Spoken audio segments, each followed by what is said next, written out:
Welcome to the BumbleKast. I'm your host, Ian Flynn, the Bumble King, and joining me as always is my Bumble co-host, Kyle, JCRB Krause. We're back, and we have many questions. It's the beginning of the month, so it's time to just dive right on in. Yep, these all come from our patrons over at patreon.com/BumbleKast, Ko-fi.com/BumbleKast, and our YouTube members. Indeed. Let's go ahead and get into it. This one is from Icon PNG.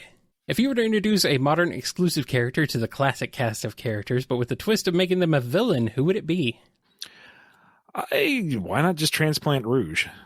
I think we discussed on a recent BumbleKast how she could potentially be in classic without causing any kind of problems. Yeah. And she's already a, dark type, non-necessarily heroic character, so make her like Fang or the Hooligans or something, an antagonistic force that's there to grab the emerald and run off with it. That makes sense to me. I'm down. Yeah, make her more antagonistic in the classic and she mellows out by modern. It could work. Yeah, something like that. Here's a question from John B. Now that Legend of Zelda Tears of the Kingdom has been out for a few months, what did you think of the many small changes throughout Hyrule Kingdom? Did you think they were enough to make exploring interesting? And were there any changes that stood out to you specifically, good or bad? This is a long TED Talky rant, and I'm not going to do it. But to me, Tears of the Kingdom was a premium DLC pack. It was not a standalone game. I gotta be honest, I have not played it, but looking at it, I agree. Like, the changes to the overworld are not significant enough. The additional subquests and challenges and whatnot are neat, to be sure, but they are just additions to what was already there. It was not a new experience. The caves were a welcome addition, to be sure, and I had fun finding and exploring them and kind of brute forcing my way through some of the challenges. But in a lot of cases, once you saw one, you saw them all. Really enjoyed the underground. For me, that was the star piece of the game. And that invoked within me the same sense of exploration and adventure that the first game did that I loved so much. But it's one note. There are different terrains and points of interest, to be sure, but once you have seen it all, you realize it is just kind of one texture throughout, one visual with pieces moved around.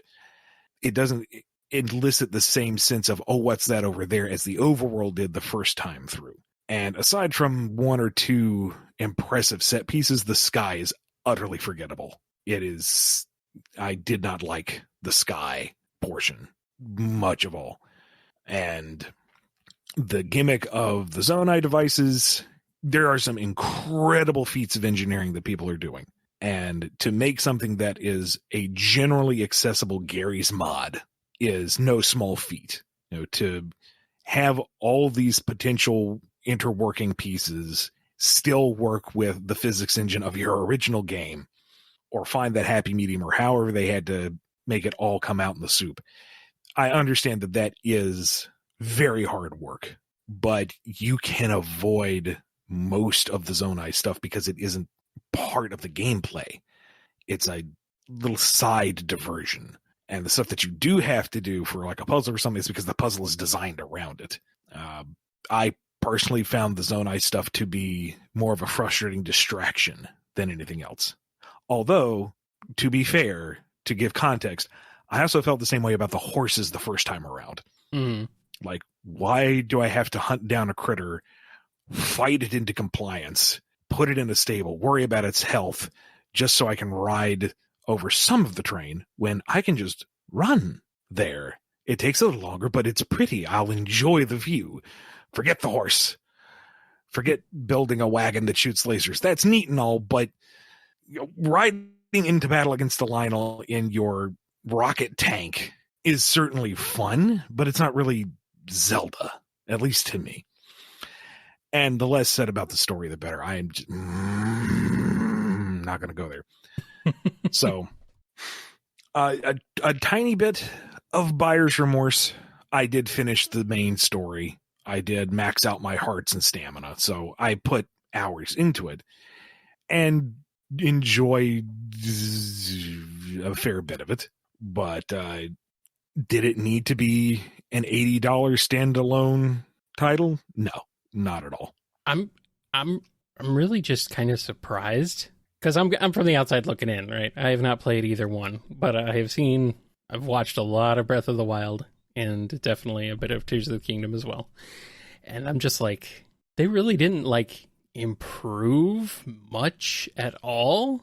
Like any of the sort of dreadful menu diving that you have to do is still there in Tears of the Kingdom. It's like identical. Like you guys didn't reorganize this at all, did you?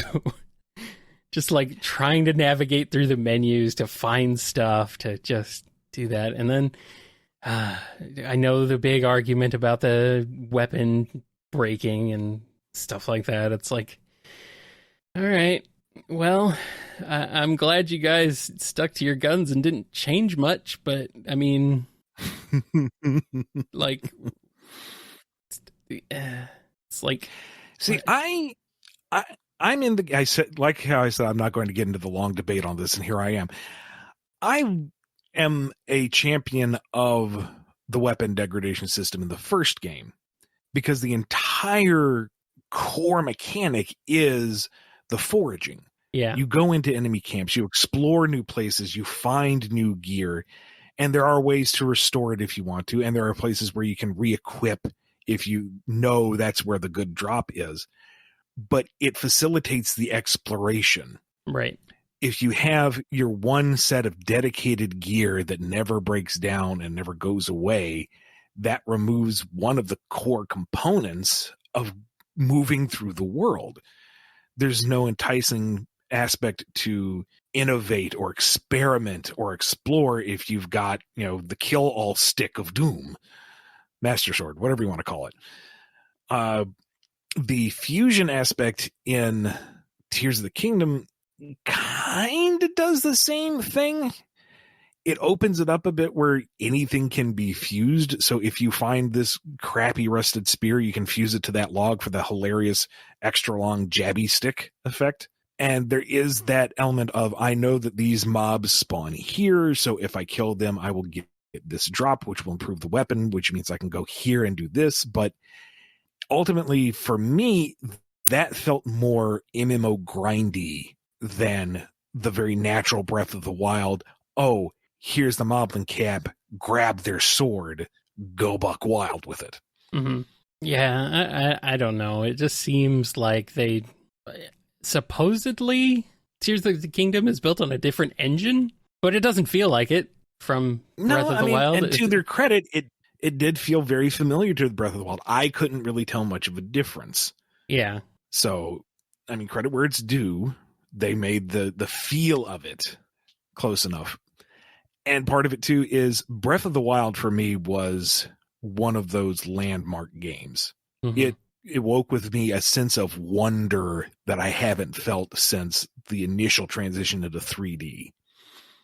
And so anything compared to it is going to be a hard sell. So it's not a completely fair comparison on my part because I am very biased. I freely admit that. Mm-hmm. But I feel like Tears of the Kingdom it didn't do enough to identify itself as anything but Breath of the Wild plus. Mm-hmm. A comparison I would make is Ocarina of Time to Majora's Mask. Same fundamental gameplay, lots of reused assets, mm-hmm. but the Ocarina of Time was very open-ended. Sure, you had Navi prompting you where to go. You had kind of a linear progression in the story, but once you got to Hyrule Field, you were kind of free to explore, and you would hit dead ends here and there, but there was that openness to kind of take on the world at your leisure. And then in Majora's Mask, while technically that open world is there, you have the ticking clock, a very dedicated ticking clock, mm-hmm. and very set repeating events throughout each region and each day. And that fundamentally changes how you approach the world and any of the challenges within it. Ocarina of Time, it's like, maybe I'll go over there. Maybe I'll get me a horse. Maybe I'll see what that beach is. I'll do whatever. Mm-hmm. Majora's Mask is, I have to min-max. Am I going to save this couple? Am I going to, free this region? Do I jump ahead to this boss to grab this mask?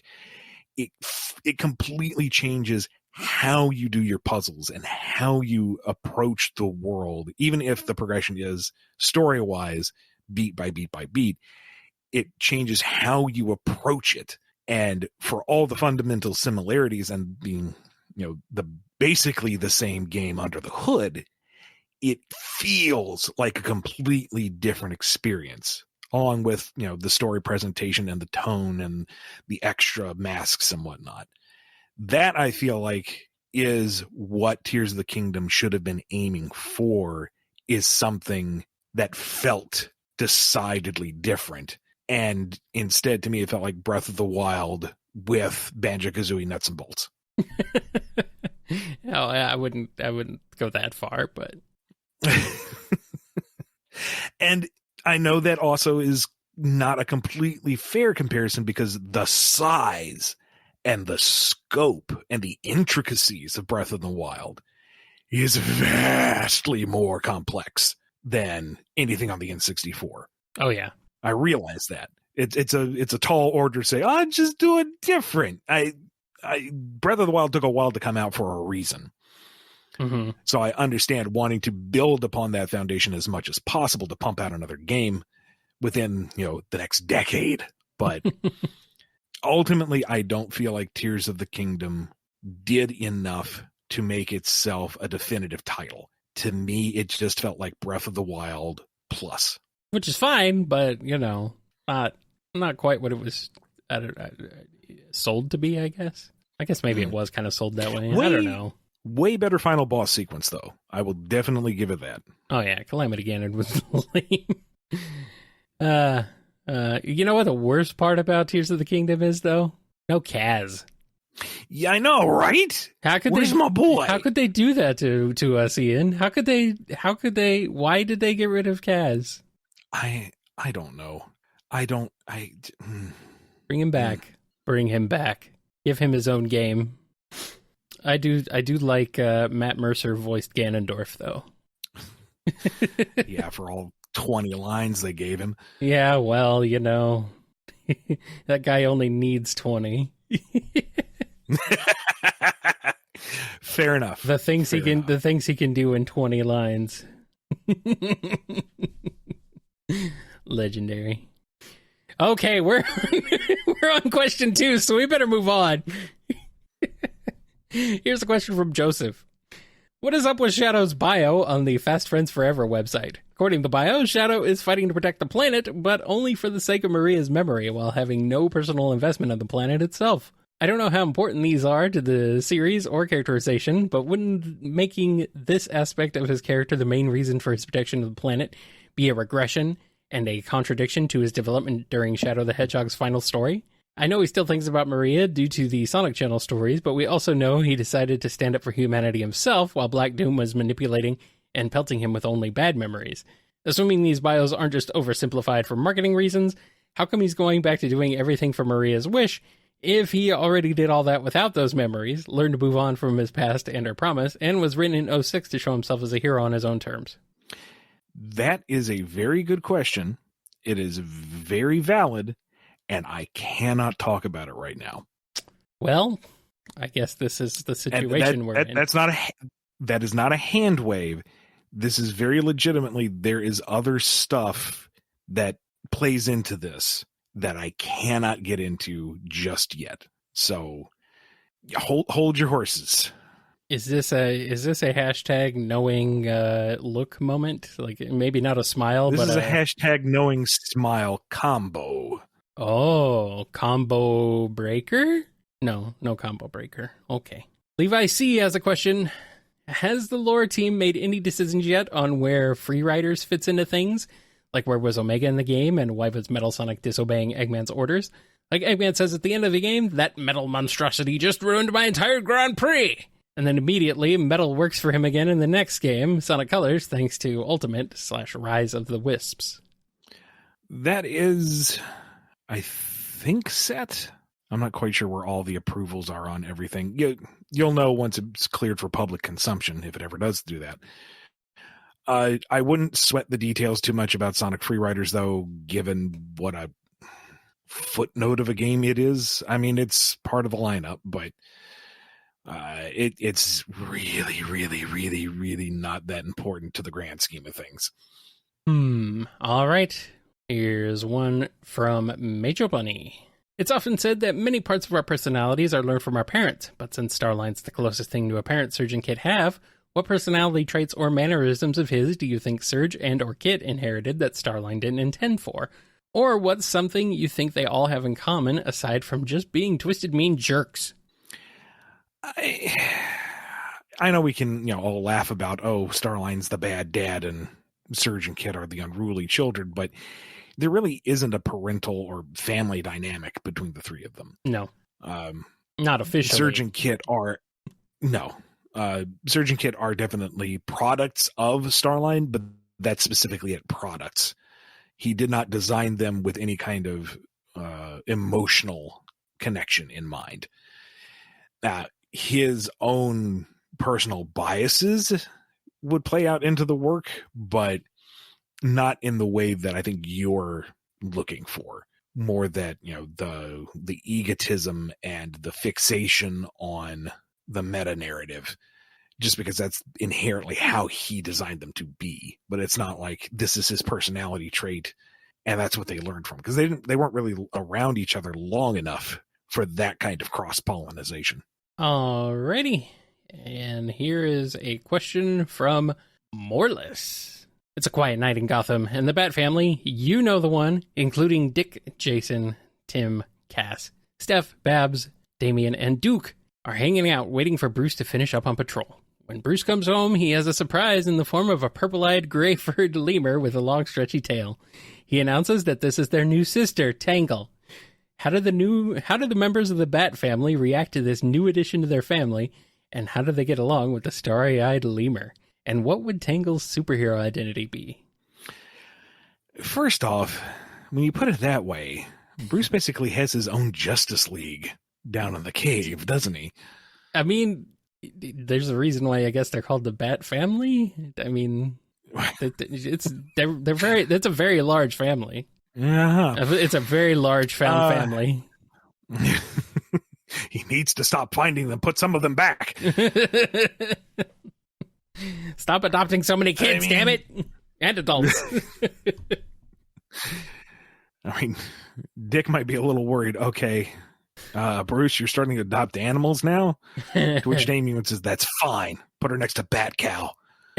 But once they've interacted with enough inhuman material vicariously, either through interdimensional or interplanetary stuff, most of them should be at least aware of non-human life to be comfortable with the general idea. So I don't think getting over the hurdle of here's the talking lemur girl would be that hard for most of them. It might be their first experience. That would be a little jarring, but I think most of them could accept the idea of, okay, here's a walking, talking animal who's here for justice. Okay. And for the most part, I think everyone would be kind of on board. I mean, she's really personable. She's very lovable. I mean, you're talking about characters that regularly fight a talking crocodile and a clay monster, so... Yeah, fair enough.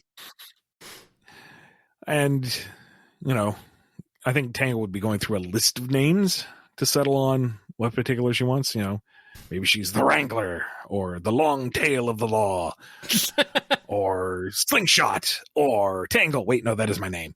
And it would be very difficult for her to maintain a secret identity, considering she is a very unique-looking character. I imagine it's just her default look, but she's wearing like a yellow domino mask to go along with her jersey. The only one I can see being kind of salty about it all is Jason, and he's a stick in the mud anyway. Yeah, that guy sucks. Can you strangle people with that tail? Yeah, but I don't want to. whatever, I'm out of here. I'm being told Jason is a good boy. I'm like, all right. Is he though? Granted, I'm not up to speed with all the present characterizations of the Bat family, but I kind of thought he was, the bad boy who enjoys the murder. Yeah. I don't know. We moved past that, I guess, at some point. I mean, shoot, last I heard Steph was dead, so what do I know? Yeah, I suppose. I don't know, though. I think it would be fun, though. I think she would fit in, like, no more or less than anyone else would. So, yeah, I like this. It would be fun. Here's a question from Mixager17.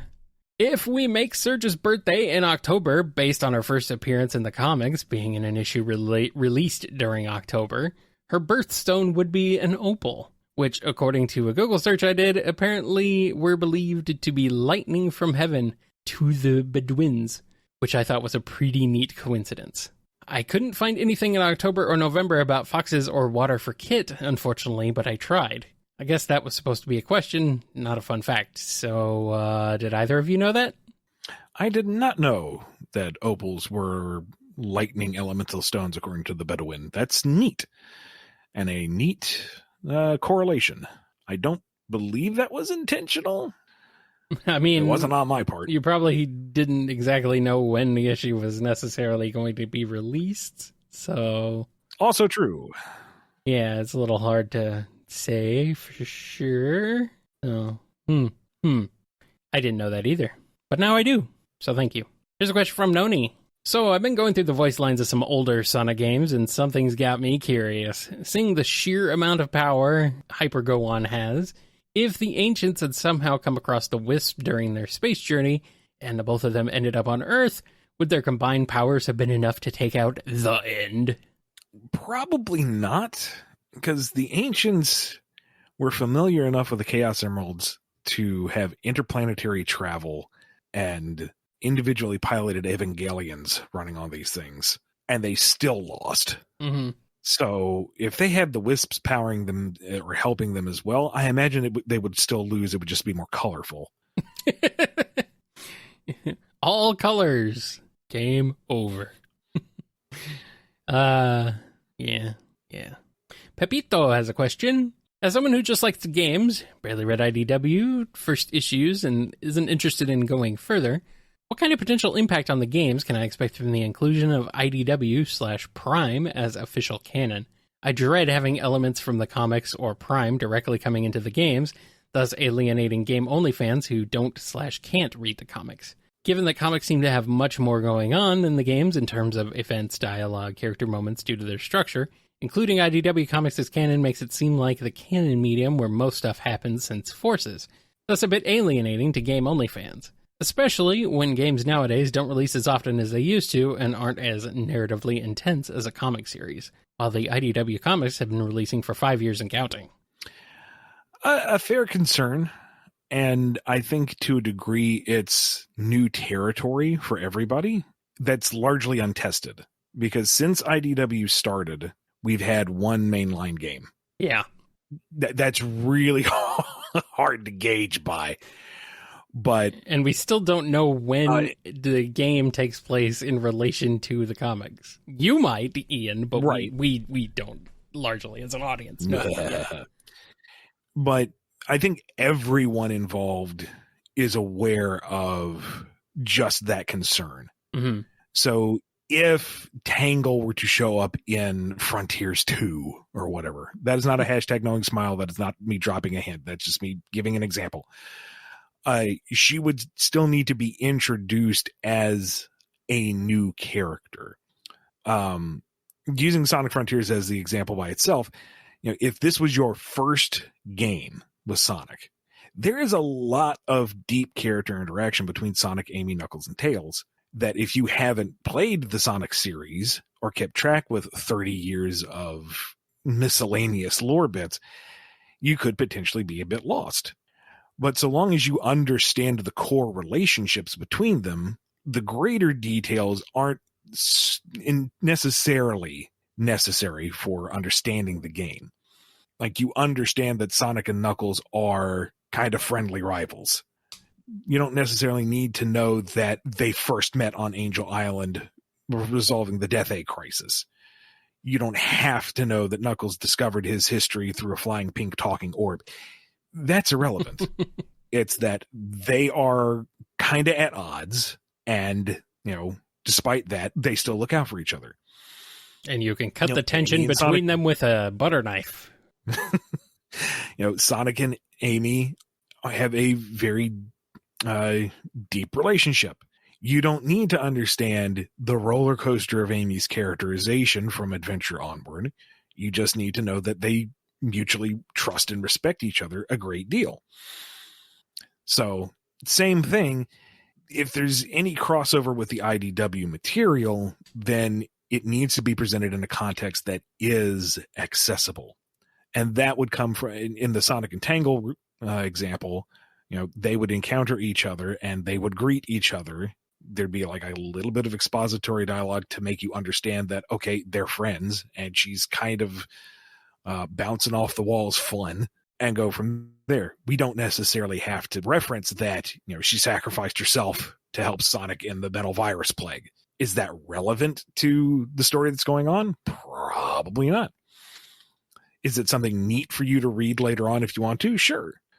But I honestly do not foresee us directly referencing IDW events in the games, because I don't see that being a continuation. Yeah. Like, case in point, as of this recording, the Japanese market is just now getting the end of metal virus.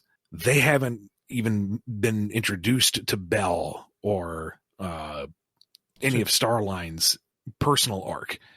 They if we released a game within the next couple of years that relied on those, they'd be in the dark. Never mind the rest of the global community. So the events of the games do matter to the comics, and the comics will introduce elements that I imagine can cross-pollinate, but they will hopefully be handled in a way that is accessible to the largest audience of Sonic fans. Yeah. And would you say the same pretty much applies to Prime as well? And there's some concern about that. I know you can't talk Prime too much about it. Prime is a kind of a special case, and I can't get into it without spoiling the end of the season 1. So, right. And none of this season 1, 2, 3 nonsense. It's season 1. Netflix is just chopping it into pieces. Thanks, Netflix, for nothing. All right, here's one from Scruffy Met. Professor Scruffy Met, that is. During the blog post based on the Dark Mobius dimension seen in Silver's Universe arc Fractured Mirror, it's mentioned that the Team Dark working for Gunn was made up of 7 members. Can you reveal who those 7 characters were? Was it a combination of the original Team Dark and the original Chaotix? I remember getting this question years ago, and I think the answer was, I don't think we had a roster. That was just a fun thing to throw in there to make you go, what? Like one of those like little throwaway lines that if we ever went back to that to fill in the gaps, we could. But I don't think I had I think Fang was supposed to be part of that mix at best, but I don't think there was a set roster. I think that was more of a just, cool, what are you talking about? Drop a line just for the intrigue's sake. Well, that is intriguing, but I'm a little disappointed, Ian. Should let's come up with one right now. Or not. Fine. Team Dark, the Hooligans, and Big the Cat. There's your 7. Ah, good, yes. I'm glad that Big the Cat was in there. Why is he part of Team Dark? He's there for the buffet. They need his power. What is his power? Oh, you'll see. Except you won't, because we will not be going back to that. Finally, a team that will encourage my dark impulses. Finally. It's about time. I mean, it's a basketball team right there. 7 people. Okay, here's one from Quazzle J. Who keeps selling IDW Eggman a gun? Why does he need to buy when he builds it? He doesn't need to. He doesn't need to buy a gun. He builds a gun or he steals it. Like he's a villain. Like if he wants a gun, he'll get it. It just doesn't matter how. Some hobbyists build ships and bottles. He builds firearms. I mean, why not? Well, these days, some hobbyists also build firearms. Thanks, 3D printing. Let's get it a little too real on the BumbleKast. All right, here's a question from Rockamillion. One of my biggest complaints about Archie Sonic is the portrayal of Blaze the cat.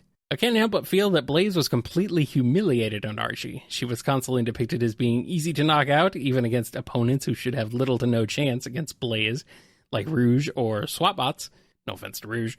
It makes zero sense that Blaze could get knocked out so easily, or she wouldn't be able to have awesome hard-hitting fights like her battle with Sonic in Sonic Rush. It's stuff like this that makes me glad Archie is not canon. Why was Blaze depicted this way?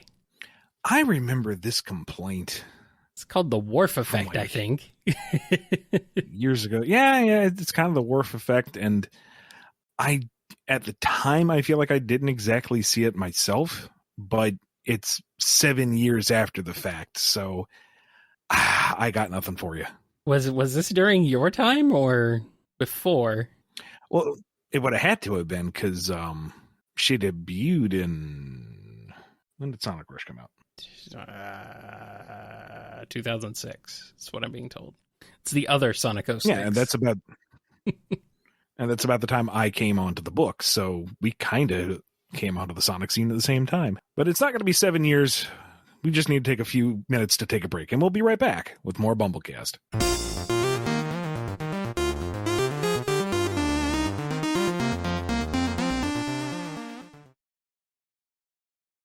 And we're back with more Q&A here on the BumbleKast. Here's a question from Sabbath Star. You've been approached to write the story for Sonic on Ice, a live ice show they'd like to take on tour in only 2 years. What challenges would you expect to face working on a project like that, and would you accept? My immediate first question would be, is anyone talented enough to skate through a loop-de-loop? This is crucial. It absolutely needs to happen, yes. But otherwise, it's been a long time since I've sat through one of those something on ice performances. But I'm pretty sure there's a base formula for it. You know, have Sonic and crew skate out on the ice and do little like swoops around Badniks to loop them or whatever. And then it's a prop that pops open to reveal the happy little animal inside. And you've got Eggman skating out there trying to maintain his balance in the gigantic Eggmobile that is suspended around his shoulders by suspenders. What else would we have? The tragic and somber reenactment of Maria and Shadow trying to skate their way out of the Ark.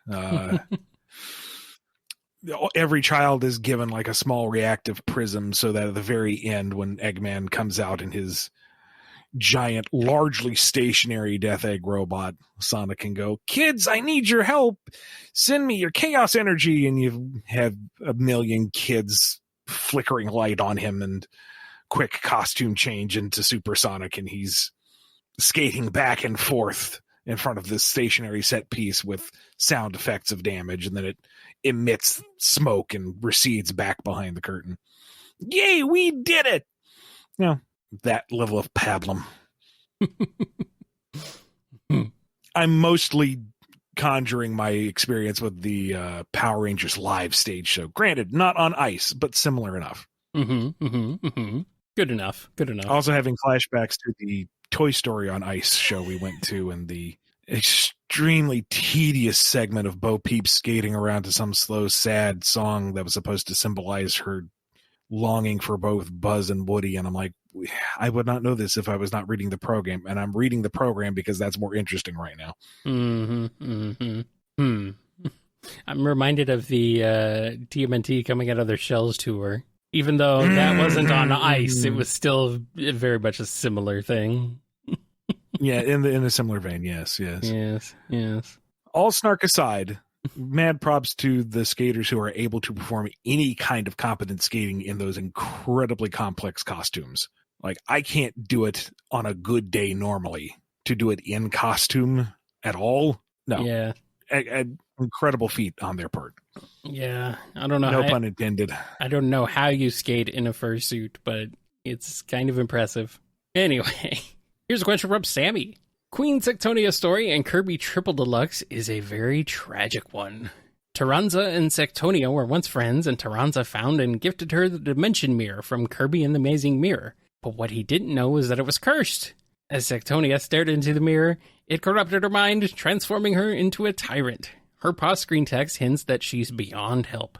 My favorite lines are in her DX form stating, Taranza's final words and offering can no longer reach her ears. The former queen has become a pitiable husk in the throes of madness after losing everything. She has consumed the world, and all she has left to cling to is her vanity. And then at her final stand, she's fed off countless hosts and now cannot remember her true form. A voice called out to help her, but it has since fallen silent. Before the night ends, she must be given her eternal beauty sleep. If Sonic was the hero here, with that knowledge, would he go for the kill or still make an attempt to save her? I feel like this is a legitimate question, but also incredibly loaded, given how some of the discourse has been as of late. Some of the more passionate fans and how they react. Yes. I don't know. It depends on the context. If Sonic is, well, supersonic, if we're having an end boss, it's got to be supersonic. Come on now. If he is fully aware of this, maybe he would go for the mercy kill, just to put her out of the misery, if that is all she has and all she would ever have afterwards. If he is unaware of it, perhaps he would still try to neutralize or bring her back. Given that Sonic very typically doesn't know the full ins and outs of the tragic backstory, I'm willing to more inclined think that he might try to neutralize and restore. And hey, he's supersonic. He might actually be able to do that. Maybe. Miraculous power of the Chaos Emeralds and all that. Maybe.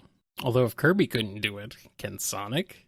Well, see, Kirby is a destroyer. He's just cold-blooded, man. Well, that's true. That's true. Kirby is consumption personified. I guess that's true. All right, here's a question from Scourge Time. We've seen the new Super Sonic with blue eyes, so would this transformation for Super Scourge have green eyes? Due to the nature of said transformation and its relation to the narrative, I'm going to abstain from answering right now. Please try again at a later date. Hashtag knowing smile. Maybe. I mean, you don't have to wait too long. It should be coming out this month. But, point is, it gets into the nitty-gritty of the DLC, and I cannot go there just yet. Here's a question from Scurvy Fire Dog. With Sonic Prime and all its different shatter spaces in the Shatterverse, just for fun of it, shatter variants of Vanilla and Cream, what would they be like? Let's see. New York City, Cream is the adorable down on her luck, Oliver Twist, shine your shoes governor type, and Vanilla is the downtrodden but resilient mother making it work on a shoestring budget. Boss Kid Mage, Cream is like mini Tarzan, complete wild child, lives as one of the animals until she hears the bell for dinner and she goes home, and then it's like perfectly mundane, normal, like cul-de-sac life, just all like Tarzan-y themed. Here's lunch served on a large leaf instead of a dinner plate, but it's like 1-to-1 the same. And once she's home, she's, just as civilized and refined as Vanilla is, because that's how you live in the jungle. You can't become one of the beasts. Until something threatens her poor Babby, and then, you got primal Vanilla going ape on him. And no place ocean. Pirate duo. Captain Vanilla is the experienced, lovely pirate of the seas. Cream is the aspiring, I'll be a great captain like my mom one day too. And they are extremely pleasant and polite as they rob you of everything you've ever had. Cream is a good distraction. Or cheese. One of the two. Pirate cheese. Please let us board your ship. Please. I've been trying extra hard this year. Good. So there's one more, right? Or am I? There's a couple other settings that I'm not quite sure how much they've been dealt with yet, so not going to go there just yet. All right. Well, let's move on then to this next question here from somebody. In your last BumbleKast cast, you said that Amy wouldn't be bothered by Sonic and Blaze dating. But this is objectively wrong, no? Yeah, she's more chill and level-headed now and would handle it better, but ultimately she still loves Sonic, so would have been heartbroken if the above. It would have been a moment of, that could have been me, certainly, but she's also going to be happy and supportive of her friends, so bittersweet, but not heartbroken. It's okay. Other people are in love with Amy too. It's fine. Here is a question from Sonic Badge. Say Sega has given the rights of Sonic to another company or publisher to make new stories, but Sonic has given the MCU Spider-Man treatment, where these new stories are only allowed to use Sonic and his trademark powers and personality. None of his other friends or enemies may be used unless their stories and design is so heavily altered they're unrecognizable from the original source material. Same with locations and settings. This other company hires you, Ian, since you know the character the best. How do you write this new Sonic's story? Give it the Sad AM or Underground treatment. Just give him a new extended cast, Yeah, pretty much. And look at the archetypes of the most prominent extended cast and just riff on that. Yeah. Sonic is an extremely versatile template. It would not be that hard to do. No, you can shove Sonic in pretty much anything. You can stuff that round ball into that square hole. No problem. No problem. That giant head will fit through anything. I mean, you could have him on a constant journey, meeting, your friend and antagonist du jour. You can take the Sad AM route, and he's the destabilizing element within a long-running conflict. So he upsets the status quo for the sake of the heroes. You can do it. It's harder to pin down one direction to go with it. It's so open-ended and kind of easy to do. Right. Yeah. Here's a question from Spoiler 1001. Hi, now that I put way too much thought into it, it's been bugging me. When Tails started following Sonic, did the blue blur make any effort to find a parents for the young Tails, or did he just grab the kid and run? He didn't even grab him. He was just like, hey, kid, ran off, and Tails was like, wait! Yeah, I was going to say, he just kind of passed him so by. I was like, no! And Tails was like, wait! At some point, Sonic's like, so, any family or home? And Tails is like, no. And Sonic's, that's rough, buddy. Okay, bye! Oh, oh man. Seriously, though, I think I would imagine he took Tails' assessment at face value, and it's like, you have any family? No? Okay. You are who you are. That's your situation. Roll with it. That's rough, buddy. And Tails, for whatever reason, doesn't have anyone else, so he's like, you encourage me, and I think you're cool, so I'm going to follow you around, and simple as that. Tails' girlfriend turned into the moon. Oh, that's rough, buddy. That did not happen. This is a reference to Avatar The Last Airbender. For anyone concerned and scared that we're talking about Tails having a girlfriend. No. She turned into a plant. Okay, maybe that happened. All right, here's one from Mighty Gabura. I read the Sonic channel, and it said that the Chaos Emeralds can bring miracles to life through thoughts. So could it cure the cyber corruption? Thoughts? Maybe if that's what he concentrated on, but his fixation was having the power to stop the Titans and save his friends. The selfish but entirely understandable thought of, oh, make myself better, didn't clue into him. No, because he's kind of weird that way. Also, it takes a lot of effort to find them on any one of the islands, and then you have to find them all over again just after the one cure. Far more economical to just tough it out. At least you don't have to go into weird alternate special stage dimensions anymore to get them. You just have to do that to get the keys. Yeah, true. All right, here's a question from the Phantomist. From what you know of the Kirby cast and its lore and stories, which character could you see yourself enjoying writing for? The lovable Oaf King DDD? The stoic and mysterious Meta Knight? The kind of sleazy but mostly reformed Magalore? I'm very curious to know. Oh, King DDD. By a mile. I love DDD. Oh, man. Like, steals the show no matter what he's in. Easy. I mean, Meta Knight's great too, but King DDD is just, he is truly delightful. DDD delightful, if you will. Would also want to explore the little animal buddies more. Mm-hmm. There's a lot of personality packed into their very limited appearances, and I always thought they were cool. Yeah. Kind of wish they had stuck around as more of the extended cast and not Waddle D in a bandana. Hey, don't disparage Bandana D. Take that back.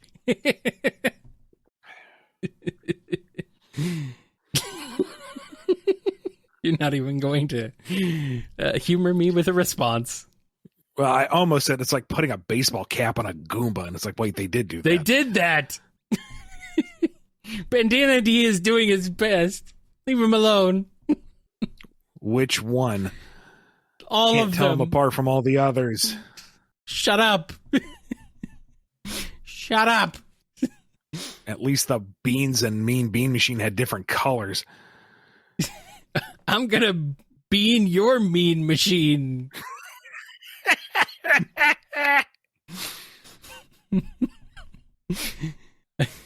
Here's a question from Thevius. Do you think there's even a slight chance we could see an Enerjack-like character in the franchise? Similar to how you said if the Freedom Fighters came back, they'd be completely different than their old iterations. My reason for this question is that while I love my Egg Boy, seeing more villains like Dr. Starline bounce off the cast was a great breath of fresh air. At least until he tragically lost his breath of fresh air. Oh. Thevius, come on! Starline fans have been through enough. Don't do that. In theory, sure. It's just you have to dial it back to the thematic elements. Like if you're looking for an echidna scientist who, through their own hubris, became incredibly empowered by the Chaos Emeralds and now is some kind of Egyptian god, no, we're not going to see anything like that ever again. But someone who is either through no fault of their own or through their own greed or jealousy, good intentions that went bad or bad intentions that went worse, who meddled with powers that they shouldn't have by accident or on purpose, and then obtained a powerful form that is a threat to the entire cast, good and bad.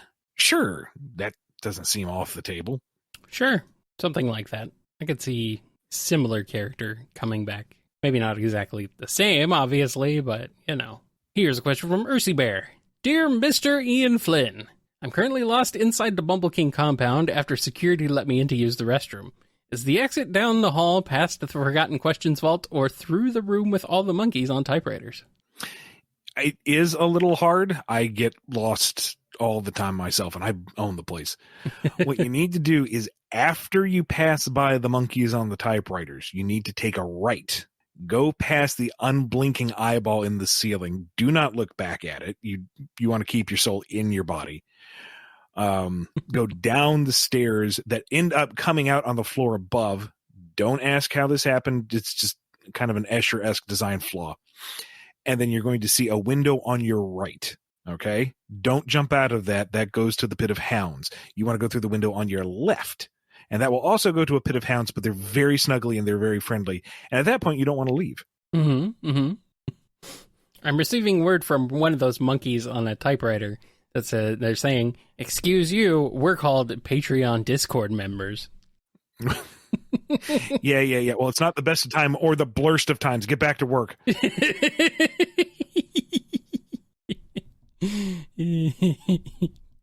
All right. One last question, and it's from Windstar Osprey.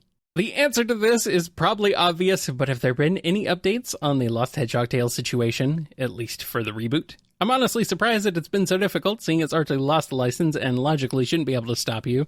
Lawyers, am I right? I'm not concerned about Archie at all. No. It's other mitigating factors. One of which is potentially me just being too paranoid for good reasons, and another me being overly cautious for what I feel like is justified reasons. But no movement on either end, unfortunately. And, for now, it is what it is. I will do it one day.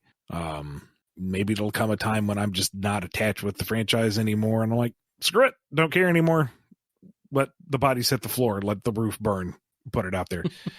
But right now, I think it's safer for me in some ways, and it's in the best interest for others in other ways that I just not go there right now. Mm. Are you able to go into why even like you can't go into the post reboot stuff? I don't want to, because given the way some folks react to the show, they might take it as confirmation of something and run wild with it. And I don't want to deal with that headache. Well, I mean, you still do the show despite all the headaches it causes you, so. One less on the pile. I suppose. We like doing the show, but we're not going to lie and say it doesn't, make us go, what? Or the reaction to it. Sometimes. Make us go, what? Sometimes. Yeah, what? Calm down. Anyway, we're at the end of this episode. Which means it's time to finish. So be good to yourselves, be good to each other, and we will see you next time on the BumbleKast. Catch you in the next episode. Whenever that is, we'll find out. Could be right now if you're listening to this in the future and you're going back through the archives. Who knows? Who knows? You've been listening to the BumbleKast, a co-production of Bumble King Comics and the KNGI Network. Original theme music composed by Ken Coda Snyder. Remixed intro by T-Lopes. Find out more information, along with podcast feeder links, MP3 downloads, and more at bumbleking.com and kngi.org.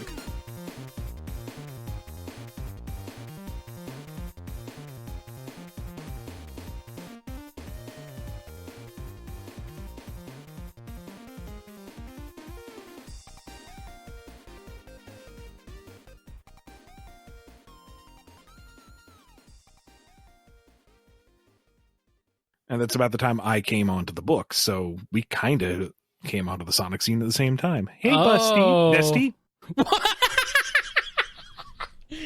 Wow, she's not, though. New. So. Bit of a Freudian slip there. You can't combine best buddy like that. It doesn't. That doesn't work. It could, but not in her case. You want to retake that? We can just cut that all out. That's okay. Well, we can leave it off at the fact that it's been 7 years. It's been 7 years. It's been 7 years. It's been 7 years and Blaze is still in A cup. Anyway, so is this? I don't even know where to go. I don't know where to go from here. I have no idea. What is this? How do we even break this? How do we break? I'm broken. Oh, well, you made the breast of it. Thanks. I just needed to get that off my chest.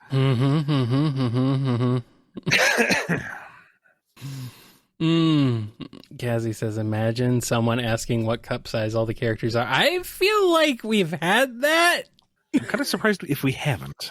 I feel like we've had something about that. This is, yeah, I mean, yeah, I've had to say the words Amy's panties more than once. I think we've had a question about that. I just said it again, too, and it's recorded, but I'm not putting that in the final edit. So if you're recording this on your own, have fun with that one, I guess.